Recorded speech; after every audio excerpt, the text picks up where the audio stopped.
সোণৰ অসমখন কেতিয়াও ৰখাতলৈ যাব দিব নোৱাৰোঁ। বাংলাদেশীক আমি ইয়াত বসবাস কৰিব দিব নোৱাৰোঁ, কাৰণ আমাৰ এই সোণৰ অসমখন কেতিয়াও বিকি দিব নোৱাৰোঁ। এজন যুৱকে গৰজি উঠিল, পূৰা একদম মানে সকলো ৰাইজকে প্ৰতিবাদ কৰিবলৈ দল সংগঠন আদি কৰি গোটেই অসমৰ ৰাইজ ওলাই আহি প্ৰতিবাদ কৰিবলৈ কৈছে, আৰু এনেও প্ৰতিবাদ কৰিব লাগিব, কাৰণ আমাৰ এই অসমখন এখন সোণৰ অসমখন আমি কেতিয়াও ৰখাতলৈ যাব দিব নোৱাৰোঁ। আমাৰ চৰকাৰখনে কি কৰিছে নাজানো, কিন্তু আমাৰ অসমখন ৰখাতলৈ যাবলৈ তেওঁলোকে মানে জোৰ জাৰ লগাই আছে, কাৰণ তেওঁলোকৰ কেইটামান ভোটৰ কাৰণে আজি এই কামটো কৰি আছে। এই আইনখন তেওঁ বলবৎ কৰিলে অসমত। গতিকে খুব এটা দুখ লগা খবৰ। আৰু এজন যুৱকে কি মন্তব্য আগবঢ়াইছে আপোনালোকৰ মাজলৈ মই উদঙাই দিব চেষ্টা কৰিছোঁ। গতিকে আপোনালোকে তেওঁৰ মন্তব্যটো শুনক। আৰু এটা কথা, আমি একগোট হৈ সকলো আন্দোলন কৰিবই লাগিব, ভিডিঅ' বনাবই লাগিব যে কাখন মানি ল'ব নোৱাৰোঁ বুলি কয় সকলোৱে প্ৰতিবাদ কৰিব লাগিব, কাৰণ মুখ একদম হাত সাৱটি বহি ঘৰত থাকি লাভ নাই। মুঠতে সকলো প্ৰতিবাদ কৰিব লাগে। ভিডিঅ'ৰ যোগেদি হ'লেও আমি চিঞৰি থাকিবই লাগিব। আমি চিঞৰি থাকিম যেতিয়ালৈকে এই কাখন মানি ল'ব নোৱাৰে তেওঁলোকে। আমি মানি ল'ব নোৱাৰোঁ মুঠতে এই কাখন। তেওঁলোকে এই কাখন বাতিল কৰিবই লাগিব। গতিকে এই যুৱকৰ মন্তব্যটো আপোনালোকে শুনকচোন। আহোয়া ওলায়া খেদৈ খেদ বিদেশী খেদ, এনেকুৱা ধৰণৰ শ্লোগানবোৰ দি আপোনালোকৰ মনত আছে যে ৰাজপথ উত্তাল কৰি তুলিছিল, কা বিৰোধী প্ৰতিবাদ সাব্যস্ত কৰিছিল। বৰ্তমান 12 মাৰ্চ এটা কলা দিন বুলি বিবেচিত কৰা হৈছে, অৰ্থাৎ সেই দিনটোতেই কেন্দ্ৰীয় চৰকাৰে বলবৎ কৰিলে নাগৰিকত্ব সংশোধনী আইন চমুকৈ কা। আৰু বৰ্তমান দেখিবলৈ পোৱা গৈছে ৰাজ্যৰ বিভিন্ন প্ৰান্তত দেশত বৰ্তমান তীব্ৰ ক্ষোভৰ উদ্গীৰণ হৈছে।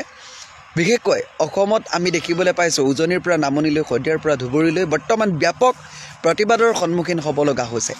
কিন্তু এইখিনি সময়তে উল্লেখনীয় বিষয়টো হৈছে যে কা আন্দোলনৰ নেতৃত্ব সেই সময়ত কোনে বহন কৰিছিলে। তেনেকুৱা ধৰণৰ মানুহবোৰ বৰ্তমান সময়ত ক'ৰবাত নিৰুদ্দেশ হৈছে নেকি? সান্দখোৱা বালি তল যাব বুলি বৰ্তমান সেইসকল ব্যক্তি ক'ৰবাত লুকাইছে নেকি? কাখনৰ বিষয়ে বাৰু আমি সাধাৰণ নাগৰিক বহুতে আমি নাজানো, কিন্তু এক্সপ্লেইন কোনে কৰিছিলে? হয়, মই ক'ব বিচাৰিছোঁ শিল্পী সমাজৰ নেতৃত্ব বহন কৰিছিলে যিসকল ব্যক্তি, সেইসকল এতিয়া মৌন কিয়? কোনোবাতো কাখন অহাৰ লগে লগে অৰ্থাৎ বলবৎ হোৱাৰ লগে লগে আলফালে যোৱাৰ কথা আছিল। নাযাব দেই আলফালে, বহুত দুখ পাম আমি। সেইজন হৈছে জনপ্ৰিয় গায়ক হাৰ্থৱ জুবিন গাৰ্গ। হাৰ্থৱ মানে কি? হাৰ্ট মানে কি? কলিজাৰ ধপধপনি হয়। সেই ধপধপনিটো যেতিয়া বন্ধ হৈ গুচি যাব নহয়, তেতিয়া একো নাই। সেইদৰে ভাল পায় তেখেতে মঞ্চত কিছুমান কথা কৈ দিয়ে। কিমান দূৰ সঁচা মিছা মই নাজানো বাৰু, কিন্তু ডাইহাৰ্ট ভাল পাওঁ, সেইটো বেলেগ কথা। কিন্তু সঁচা মিছা কি কথা কয় নাজানো, কিন্তু তেখেতক লৈ বৰ্তমান শাসনাধীষ্ঠ চৰকাৰখনে অলপ ভয় খায়, কিছুমান কাম কৰিবলৈ ডৰ কৰে। গতিকে ব্যক্তিজনে কিবা এটা কৰা দেখি আজি এইকেইদিনত ইমান সক্ৰিয়তাৰে কৰা দেখিবলৈ পোৱা নাই। ক'ৰবাত কেতিয়াবা লাগে মানে সান্দখোৱা বালি তল যাব বুলি ভাবি জুবিন গাৰ্গেও ক'ৰবাত মৌন ব্ৰত পালন কৰিছে নেকি? ছেম ষ্টেফৰ্ড নামৰ যিজন যুৱক আছিলে, 5জন যুৱক আপোনালোকৰ মনত আছে নাই? আব্দুল আলিম, ছেম ষ্টেফৰ্ড, দীপাঞ্জল, দ্বিজেন্দ্ৰ পাংগিং, এইদৰে 5জনকৈ যুৱক যি আছিলে, সেই 5জন যুৱকৰ ঘৰত আজিও কান্দোনৰ ৰোল। কাৰ বাবে মৃত্যুক আঁকোৱালি ল'লে সেইকেইজন যুৱকে? আমাৰ বাবে, জাতিৰ স্বাৰ্থত, অসমীয়াৰ চিঞৰত, যে অসমীয়াই কষ্ট পাব নালাগে ভৱিষ্যতে। আৰু এইখিনিতে এটা কথা মই কৈ থওঁ, কাখন কি আপোনালোকে এতিয়াও বুজি পোৱা নাই নহয়? শুনক, সহজ ভাষাত কৈছোঁ, আপোনালোকৰ ঘৰত যেতিয়া 5টা মানুহ আছে, তাত উপজুপৰি যেতিয়া আৰু 5টা মানুহ ভৰাই দিব, আপুনি জানো ঘৰখনত ভালদৰে সুখে শান্তিৰে খাব পাৰিব? নোৱাৰে। ঠেলা গোটা, হেঁচা ঠেলা এইবোৰ হৈ থাকিব। গতিকে আৰু এটা কথা কওঁ, আমাৰ অসমত চাকৰিৰ পষ্ট কিমান ওলায় আপোনালোকে কওকচোন? একদম সহজ উদাহৰণ এটা দিছোঁ, চাকৰি পষ্ট কিমান ওলায়? খুব বেছি হাৰ্ডলি ওলালে 5,603টা, 5,602টা। তাতে কিমানে এপ্লাই কৰে? আমাৰ অসমৰ ল'ৰাই কিমানে এপ্লাই কৰে? 5 লাখে। বৰ্তমান সময়ত কি হ'ব? 3,000 পষ্ট ওলাব, 15 লাখে এপ্লাই কৰিব। সেইসকলে যেতিয়া নাগৰিকত্ব পাব, নাগৰিকত্ব সংশোধনী আইনখন চমুকৈ আপুনি তেনেকৈয়ে ভাবি লওক।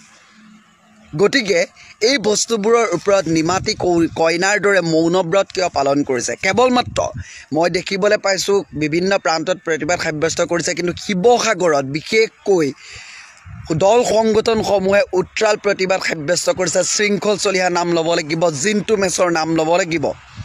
তেখেতলোকে ঐক্য সেনা অসমৰ, ছাত্ৰ মুক্তি সংগ্ৰাম সমিতি, কৃষক মুক্তি সংগ্ৰাম সমিতি, অখিল গগৈ, বিধায়ক অখিল গগৈ ডাঙৰীয়াক কেনেকৈ কি জৰিয়তে বিজেপিৰ লগত জড়িত আছে আমি নাজানো কোনোবাই কয় বিজেপি কিবা হয় আমি বেলেগ কথা এইটো কিন্তু সক্ৰিয়তাৰে জাতীয়তাবাদী চেতনা বোধ লৈ সেইজন ব্যক্তিকে মই সন্মুখ সমৰৰ পৰা কেৱল মাত্ৰ কথা কোৱা মই দেখিছোঁ কাখন কি আপোনালোকে আৰু এটা কথা কওঁ দল সংগঠনসমূহক লৈ মই এটা কথা কওঁ বিৰোধী ঐক্য এক হ'ব নোৱাৰাৰ বাবে আজি শাসনাধিষ্ঠ বিজেপি চৰকাৰ আপোনালোকে কথাটো স্বীকাৰ কৰিব লাগিব সেইদিনাও মই কথা পাতোঁতে সংগঠনৰ নেতৃত্বৰ লগত কথা পাতোঁতে কথাটো গম পালোঁ যে এক হ'ব নোৱাৰাৰ হয় বিৰোধী এক হ'ব নোৱাৰাৰ কাৰণে আজি বিজেপি চৰকাৰ বিৰোধী ঐক্য হ'ব নোৱাৰাৰ কাৰণে আজি বিজেপি চৰকাৰে শাসনত এইদৰে দপদপাই আপোনাক মোক এনেদৰে ৰঙা চকু দেখুৱাই যি কৰিম তাকে কৰিবলৈ সাহস পাইছে কালি শিৱসাগৰত দেখিছোঁ আছু বেলেগ এটা গোট যায় ঐক্য সেনা অসম বেলেগ এটা গোট যায় ছাত্ৰ মুক্তি বেলেগ এটা গোট যায় বীৰ লাচিত সংগঠন এটা বেলেগকৈ গোট যায় আপোনালোক ঐক্যবদ্ধ হৈ কিয় নাযায় আপোনালোক ঐক্যবদ্ধতাৰে ৰাজপথ পাবলৈ উচ্চাল কৰিবলৈ কিয় নাযায় কাৰোবাৰ 5টা যাব ক'ৰবাত 10টা যাব ক'ৰবাত 20টা যাব সংগঠন তেনেকৈ নহয় জাতীয়তাবাদী ভাৱধাৰা তেনেকৈ নহয় জাতীয়তাবাদ দেশৰ স্বাৰ্থত যদি মাত মাতিব বিচাৰিছে সকলো ঐক্যবদ্ধ হৈ আপোনালোকে ৰাজপথত সকলো একেলগে একতাৰ শক্তিটো আপোনালোকে প্ৰদৰ্শন কৰে 5টা 10টা CPI বেলেগকৈ আমুক বেলেগকৈ তামুক বেলেগকৈ এইখন কাকো CPI কাৰোবাৰ RPI বাৰপিআই এইখন কাৰো একপক্ষ বস্তু নহয় সকলো একগোট হৈ একেলগে মাত মাতি এই কামটো যাতে কিবা এটা নহয় কিবা এটা হেষ্ট নেষ্ট কৰিবৰ কাৰণে আপোনালোকে ব্যৱস্থা গ্ৰহণ কৰক কেৱল মাত্ৰ ৰাজপথত উত্তাল কৰিলেই নহ'ব আৰু এটা কথা সংগঠনসমূহে এনেকুৱা কামবোৰ নকৰিব পুলিচৰ কাণে কাণে গৈ কথা পাতি পুলিচৰ কাণে হ'ব ছাৰ আমি ভিতৰতে কৰিছোঁ এনেকুৱা নহয় আপোনাৰ গণতান্ত্ৰিক দেশত আপুনি প্ৰতিবাদ সাব্যস্ত কৰাৰ অধিকাৰ আছে আপুনি ওলাই যাওক পুলিচক ঠেলি পেলাই দিয়ক আইন হাতত তুলি ল'বলৈ কোৱা নাই পুলিচে আপোনাক ঠেলিছে আপোনাৰ গাত কি শক্তি নাই সেইকেইটা অসমৰ লোৱাকে আপুনি অসমৰ নহয় আপুনি সহ্য বীৰ্য নহয় আপোনাৰ দেহত কি তেজ নাই আপুনিও সাৱলীলভাৱে সক্ৰিয়তাৰে আপুনি ওলাই যাওক আগত পুলিচক সোধাৰ কথা নাই পুলিচে পুলিচৰ কাম কৰক আমি আমাৰ কাম কৰিম পিটক গুলিয়াবতো এনেও নোৱাৰে তাহাঁতি লুকাই গুলিওৱা মানুহ সেই বন্দুকৰ গুলিকেইটাত বিদেশী গুলিয়াবলৈ শক্তি থকা হ'লে ইমান দিনে হিমন্ত বিশ্ব শৰ্মাৰ শাসনাধিষ্ঠ আহিলে বিজেপি কেন্দ্ৰীয় চৰকাৰ শাসনলৈ আহিলে ইমান দিন বিদেশী গৈ বাহিৰ পালেগৈ সেইবোৰ এটা নাটক আছিলে সেই সময়ত সেইবোৰ মন ভাল লগা কথা কৈ এতিয়া এনেকুৱা কৰিলে সদৌশেষত এটা কথা কওঁ ভিডিঅ'টো অলপ দীঘল হ'ল বৰষাৰণী বিষয়া ডাঙৰীয়ানী আৰু জুবিন গাৰ্গ ডাঙৰীয়া আৰু লগতে শিল্পী সমাজ কেৱল মাত্ৰ স্বাৰ্থক লৈ অসমীয়া জনতাৰ ওচৰলৈ আপোনালোকে কেৱল চিনেমা এখন প্ৰচাৰ কৰিবলৈ আমাৰ চিনেমাখন চাব বহুত ভাল হৈছে বাহিৰৰ ডাঙৰ লোকেশ্যনত আমি ভিডিঅ' বনাইছোঁ চিনেমা চাবলৈ আহিব বুলি কেৱল মাত্ৰ ডিঙিৰ শিৰ ফুলাই নাহিব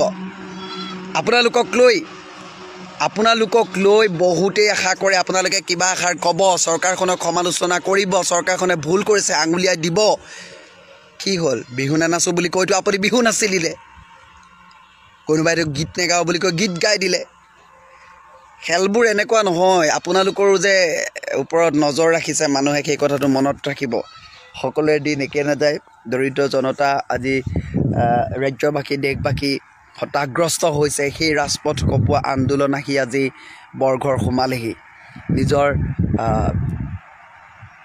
ঘৰৰ পিৰালিত আমি পীৰা পাৰি দিলোঁ আমাৰ ৰক্ষক হৈ ভক্ষকৰ ৰূপ লোৱা সেইসকল জনপ্ৰতিনিধিক সমবেদনা জনালোঁ সদৌশেষত আশা কৰিম ঐক্যবদ্ধ সকলো হওক যিমান দিনলৈ প্ৰতিবাদ চলে সকলো ঐক্যবদ্ধ হৈ নিজৰ যি প্ৰতিবাদ অধিকাৰ আমি যাতে সেয়া সাব্যস্ত কৰিব পাৰোঁ অনাগত দিনত যাতে কোনো অপ্ৰীতিকৰ পৰিৱেশ পৰিস্থিতিৰ সৃষ্টি নহয় আমাৰ প্ৰিয়ে ক'ব লগা নহয় যে কি কৰিলেও বোপায় কি কৰিলেও পিতাই যে আমাক বিদেশীৰ হাততেই অসমত ভগনীয়া কৰি তহঁতি সেই সময়ত ৰণ চালিও পিতাই ৰণ চালি ক'বলগীয়া নহয় সকলোকে ধন্যবাদ জনাইছোঁ